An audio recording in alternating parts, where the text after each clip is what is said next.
एक छोटे से गांव में आरव नाम का एक युवक रहता था। उसके जीवन में एक के बाद एक दुख आते ही जा रहे थे, कभी पैसों की कमी, कभी परिवार की परेशानी, तो कभी अपने ही लोगों का साथ छूट जाना।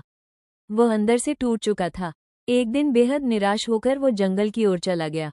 वहां उसे एक पुराना शिव मंदिर दिखा।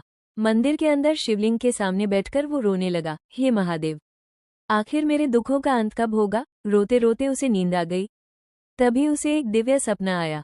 सपने में स्वयं महादेव प्रकट हुए। महादेव ने शांत स्वर में कहा, वत्स, तुम दुखों के अंत की खोज कर रहे हो, पर क्या तुमने ये समझा है कि दुख आते क्यों हैं?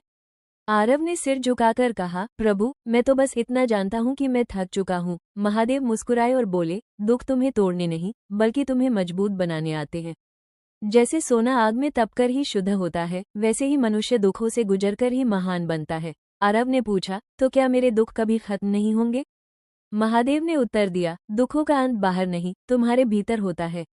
जब तुम परिस्थितियों को स्वीकार कर लेते हो, जब तुम अपने कर्म पर ध्यान देते हो और फल की चिंता छोड़ देते हो, तभी तुम्हारा मन शांत हो जाता है।